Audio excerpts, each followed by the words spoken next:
Hi, we all heard of pressure chambers and vacuum chambers and all the experiments in them, but we did not see an electronic experiments except the action lab that did a pretty good job at making those experiments. So that's why today I am going to do an experiment which I am thinking that pretty much all of you can do. I'll accept that this experiment will be a little bit dangerous, but we are going to build not a vacuum chamber, a pressure chamber. So it's very simple. Let me show you how to do it. Okay guys, so all you really need is to find this plastic thingy that you find in your old broken dad's bicycle. So yeah, this thingy has this head which is responsible for pumping the air into this plastic thingy that's going to basically fill it up with air so you can ride on it. So you can find this head right here, this head, which is, as I told you, responsible for pumping the air into the plastic thingy. I still don't know what it's called. And what I basically did was removing it, and here it is. And then after that we need a normal bottle like this one, which I found it thrown in the garbage. We also need his head. So what we're going to do is that with a hot glue gun we're just basically going to glue this head from here. And as I told you, I found it in the garbage, so there's some EU right here. I don't know what it's this thing. So what he did was basically gluing this head right here with some hot glue, and also getting some, come on, focus, and he also got some wires right here sticking, which I also sticked with hot glue, as you can see there, and also from the bottom, so that no air can basically escape. But I've got some problems with this design, so I'm just going to re-glue the hell of it, and then after that I'll be back. Okay guys, so as I think all of you are basically right now thinking of why do I am putting some two random wires right there at the end of this homemade pressure chamber. Basically what I wanted to do is that I wanted to actually use or try to use some components, some electrical components like capacitors, relays, for example, what sort of resistors, transistors, but these guys will have their own videos. Right now what I'm going to do is that I'm going to try and explode some capacitors in this vacuum chamber and see how they explode in normal air and sorry, I don't mean vacuum chamber, I mean pressure chamber. And how do they explode in normal atmospheric pressure, or what, I don't know what it's called. And yeah, why is there a neon bulb in this PS3 power supply? Okay guys, so how do I am going to try to explode those capacitors or burn those resistors or do something like that? That's why I have right here this old universal laptop power supply, and it's not broken, it's working. And they also got a new laptop, as you saw in the previous scene.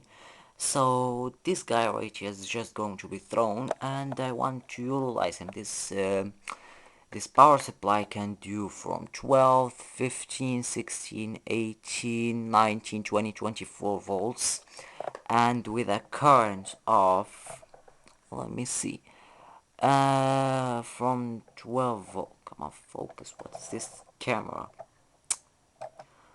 Sorry guys, but it can do from 12 to 19 volts with 4.5 amps, and from 20 to 24 volts with around 4 amps. So yeah, this power supply is very good, and of course I cut the cables to it, and I have right here exposed minus and plus terminals, which we are going to actually use to explode those capacitors. Yeah. And I also have right here this volt slash amp meter, which is going to basically measure the voltage and amps. What the hell does... Why it does not focus? I don't know why this camera does not focus, but anyways. So yeah, as I told you, this is a volt slash amp meter, which I'm going to use to measure the voltage and current running through the capacitors. And higher currents mean the capacitor will explode much faster, and maybe there will be sparks coming out of it. So yeah guys, right now I basically screwed this bottle right into this bottle, the head of this bottle which I made, into the bottle right here. And what I'm going to do is that with this old pump, which you can get for probably like $4 new, and pump air into this bottle and see if it's actually going to hold that air. And then after that we're going to push our components in it. Okay guys, so starting to pump air in it, you will not see that much of a difference right away until I release the air.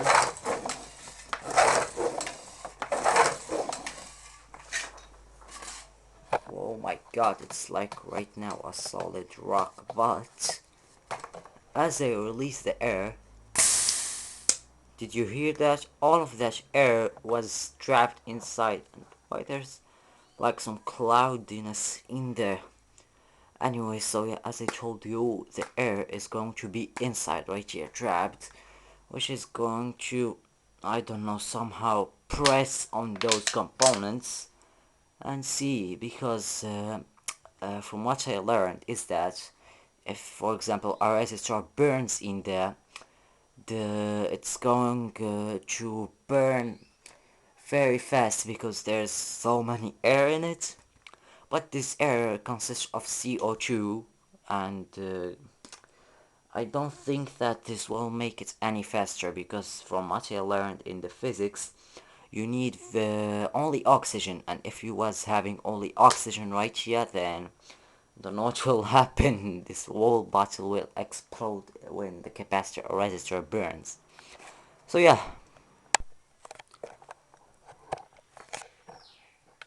Okay guys, so this is my setup. I basically have the tube of the, what does it called, the pump right down there. I also have the capacitor. I don't know if you can see it. Wait a minute. There is the capacitor. It's 24 volts, 1000 microfarad capacitor, and I'm going to do a lot of them. And this is right here basically a volt slash amp meter, and those are just support. This is an old mechanical hard disk drive. Right now everyone uses solid state drives, so I have plenty of them, and this is just a screwdriver to hold this thing in place. Yeah. What I'll do first off is that I'm going to pump up the air on the, what it's called, this, what it's called, the bottle, and then after that you'll just start the explosion.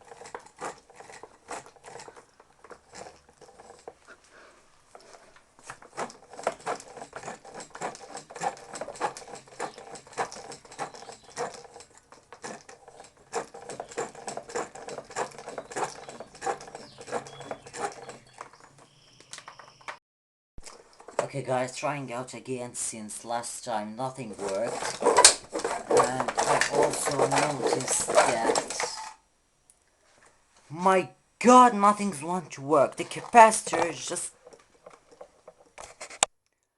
Fuck you, I hate you, you little piece of shit.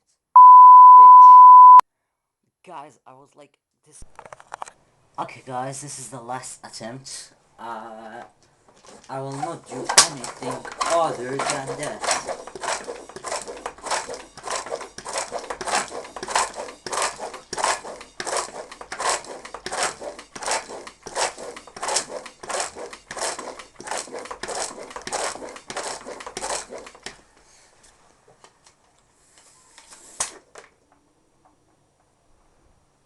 Okay, good, good, good.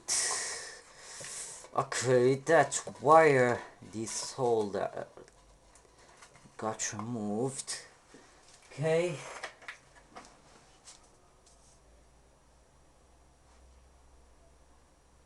What the hell?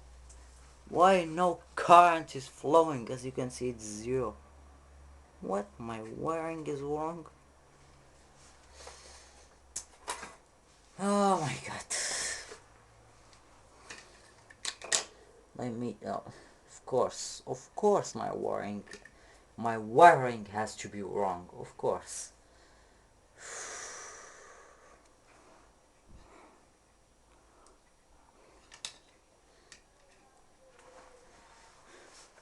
Okay, guys, trying again.